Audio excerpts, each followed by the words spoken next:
નમસ્કાર. અમરેલીની civil hospital ફરી એક વખત ચર્ચાના કેન્દ્રમાં. ડોક્ટરની બેદરકારીને કારણે ઓપરેશન દરમિયાન દેવીપૂજક સમાજની મહિલાનું મોત થયાનો આક્ષેપ. મહિલાના મોતને 4 દિવસ વીતી ગયા હોવા છતાં પરિવાર અને દેવીપૂજક સમાજ લાશ સ્વીકારવાનો ઇનકાર કરી રહ્યા. સમાજના આગેવાનોનું કહેવું છે કે જ્યાં સુધી જવાબદાર સામે કાયદેસરની કાર્યવાહી નહીં થાય અને ન્યાય નહીં મળે ત્યાં સુધી મૃતદેહ સ્વીકારવામાં નહીં આવે. તારીખ 24ના રોજ જિલ્લાના દેવીપૂજક સમાજના આગેવાનો અને મોટી સંખ્યામાં લોકો સિવિલ હોસ્પિટલ ખાતે પહોંચ્યા અને ઘેરાવ કરી વિરોધ નોંધાવ્યો. આગેવાનોનો આક્ષેપ છે કે અગાઉ થયેલા ગાભાકાંડ મામલે પણ ન્યાય મળ્યો ન હતો અને ફરી એ જ પરિસ્થિતિ સર્જાઈ રહી. હાલ મામલો વધુ તંગ બન્યો અને વિવિધ સમાજો એક થઈ લડત લડી રહ્યા. વધુ સમાચાર માટે જોડાયેલા રહો. RP Gujarat news, Rajkot. હવે આજરોજ જે દેવીપૂજક સમાજ દ્વારા એક બહેનનું જે કોથળીના ઓપરેશન દરમિયાન જે ઓપરેશનમાં અછત રાખતા તેનું મૃત્યુ થઈ ગયું હતું, એની અનુસંધાને દેવીપૂજક સમાજ મોટી સંખ્યામાં એકઠો થયેલો છે.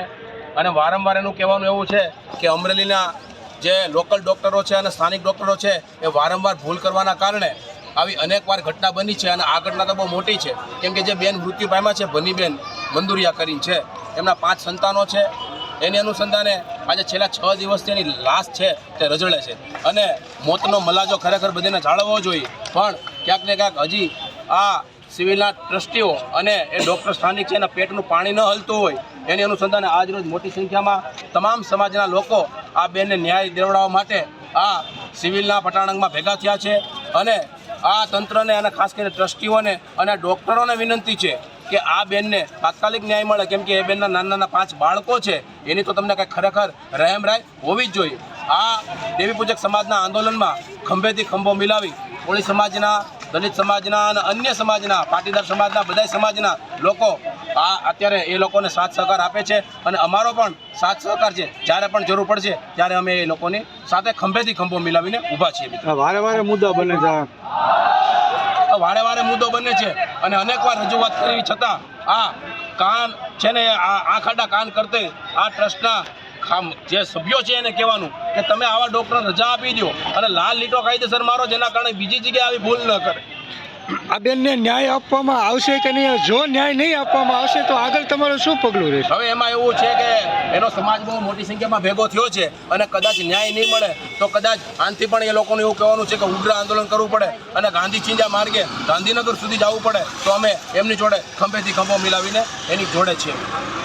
આની પહેલાં જે ગાભાકાંડ થયું ત્યારે પણ કોઈ એક્શન લેવામાં આવી નથી, તો એના વિરુદ્ધ તમારે શું કહેવાનું? હવે ગાભાકાંડમાં તો અમે તાકાતથી આંદોલન કર્યું હતું અને આ ડૉક્ટરનું એવું કહેવાનું હતું કે ખરેખર આવું કાંઈ થયું જ નથી. પણ હું એ દામનગરના ડૉક્ટરને પણ ધન્યવાદ આપું છું, કેમ કે એણે લખીને આપેલું છે કે ખરેખર આ સિવિલના સ્થાનિક ડૉક્ટરોએ કપડું અંદર રાખીને બેદરકારી રાખીને મોટી ભૂલ કરી છે. તેમ છતાં એ લોકોએ 10 તારીખે કમિટી બોલાવી હતી અને એના ફાધરને પણ હાજર રાખેલા હતા. હવે આગળ શું નક્કી કરશે ત્યાર પછી ફરીવાર એ બાબતે પણ સિવિલની મુલાકાત કરવાની થશે. મિત્રો,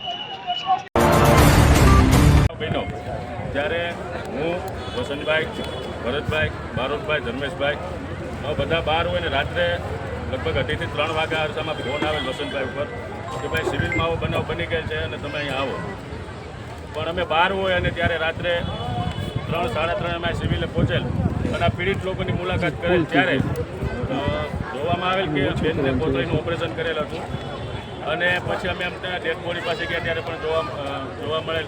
પણ ત્યારે એમની આખી જે ઓપરેશનની ફાઇલ જોતા હજી હમણાં ટૂંક સમય પહેલાં જ આ એક ગાભાકાંડ જે બન્યો હતો એમાં જે ડૉક્ટર મીરા મેડમ કરીને હતા, હવે એમણે જ આ ઓપરેશન પાછું આણે જે કોથળીનું કર્યું એમાં પણ મીરાબેનનો હાથ છે.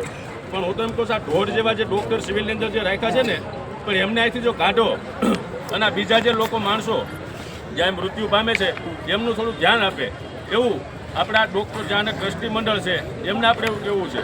અને બીજા નંબરમાં કે આ જ્યારે બનાવ બન્યો ત્યારે અમે અહીં આવેલ અને ત્યારે આ લોકોને પણ મળેલ અને ત્યારે એમને પણ અમે કીધું જ્યાં જરૂર પડે ત્યાં 18 વર્ષ તમારી સાથે છે અને જ્યાં અડધી રાતે પણ અવાજ કરજો ત્યાં અમે તમારી સાથે ઊભા છીએ.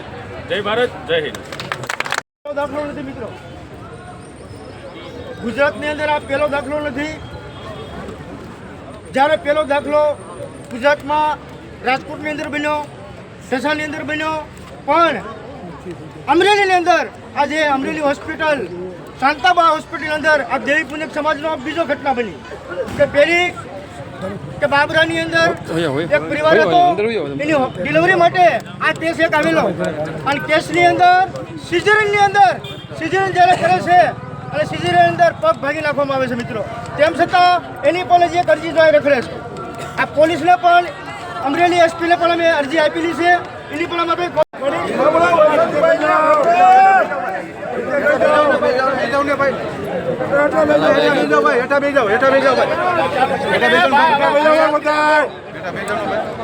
હવે કેટલાય કાંડો આ સિવિલ હોસ્પિટલ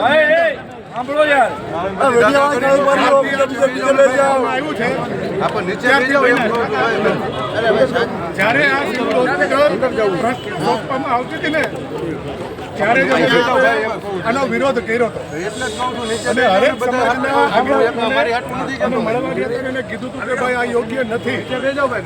ત્યારે આ બધા સમાજના આગેવાનોએ અમને લોલીપોપ આપ્યા હતા અમે તમારી પછી આ ટ્રસ્ટના વસંતભાઈ હરિભાઈ ગજેરાને ઘરે પોતાની ઓફિસોએ બોલાવી અને સન્માન કર્યા હતા. આ અત્યારે સન્માનનું પરિણામ આપણે ભોગવીએ છીએ.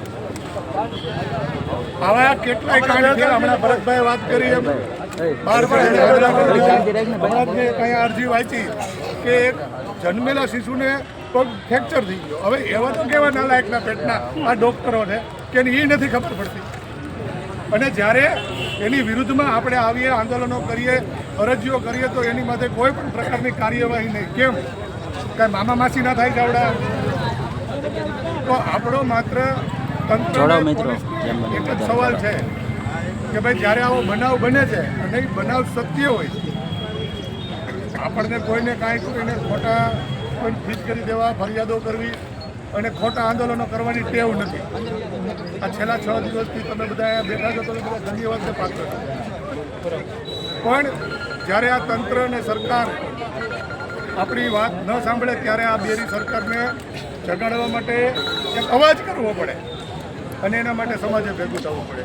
આજ મને ખુશી છે કે માત્ર દેવી પૂજક સમાજ નહીં પણ બીજા સમાજના આગેવાનો પણ અહીંયા આવ્યા છે અને આવી જ રીતે તમે સાથે મળીને જો લડો ને તો જ આ સરકાર પાસેથી તમે ન્યાયની અપેક્ષા કરી શકો. બાકી એકલા માટે અત્યારે બનીબેનના મૃત્યુ પાછળ જે બધા ભેગા થયા છે ત્યાં સુધી આ પરિવારને ન્યાય ન મળે અને આ જે ઓપરેશન કરનારા ડૉક્ટરો હતા એની વિરુદ્ધ ફરિયાદ ન થાય ત્યાં સુધીના આંદોલનમાં અમે તમારી સાથે છીએ અને સાથે જ રહીશું. જ્યાં જરૂર પડે ત્યાં કહેજો. અત્યારે અહીંયા બેઠા છીએ, જરૂર પડે તો ગાંધીનગરે બેહવા જાઓ. આ દેશ સ્વતંત્ર છે અને આ દેશના નાગરિકો થકી આ દેશ ચાલે છે, નહીં કે કોઈ પૂંજીપતિઓ કે કોઈ આગેવાનો કે કોઈ નેતાઓ થકી. એટલે આપણને જ્યારે પણ એવું લાગશે કે હવે આ સરકારને જગાડવા આગળ જવું પડે તો આપણે આગળ પણ જશું અને ત્યાં પણ ધરણા કરશું, ત્યાં પણ રાડું પાડશું. આ દેશ અમારા બાપનો છે, કોઈના બાપનો નથી. કોઈને એવી હવા હોય કે અમે નેતા છીએ કે અમે આગેવાન છીએ કે અમે આ કરી દઈએ તો એ કાઢી નાખવાની.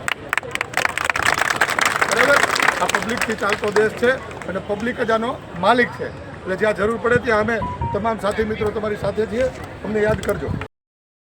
જે લોકો આપણા સમાજના જે છે, આપણા જે સમાજ, આપણા દેવી પૂજક સમાજ, આ લોકો એવું સમજે છે કે આ જે સમાજ છે અશિક્ષિત સમાજ છે. આ સમાજની અંદર આપણે જે કરીએ એ ચલાવી લેશું. પણ હવે આ સમાજ જાગૃત સમાજ થઈ ગયો છે.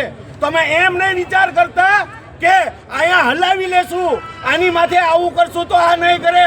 હવે આ સમાજ જાગૃત સમાજ થઈ ગયો છે.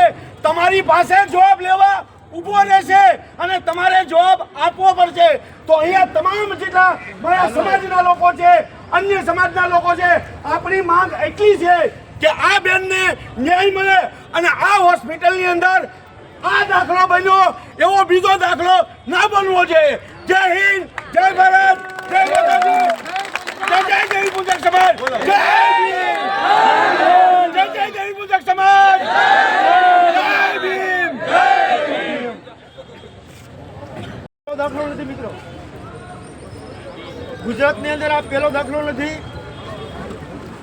જ્યારે પહેલો દાખલો ગુજરાતમાં રાજકોટની અંદર બન્યો, ઢસાની અંદર બન્યો, પણ અમરેલીની અંદર આજે અમરેલી હોસ્પિટલ શાંતાબા હોસ્પિટલ અંદર આ દેવી પૂજક સમાજનો બીજો ઘટના બની કે પહેલી કે બાબરાની અંદર એક પરિવાર હતો, એની ડિલિવરી માટે આ કેસ એક આવેલો અને કેસની અંદર સિઝેરિયનની અંદર સિઝેરિયન જ્યારે કરે છે અને સિઝેરિયન અંદર પગ ભાગી નાખવામાં આવે છે મિત્રો, તેમ છતાં એની પણ જે અરજી જોઈ રખડે છે. આ પોલીસને પણ અમરેલી એસપીને પણ અમે અરજી આપેલી છે, એની પણ અમે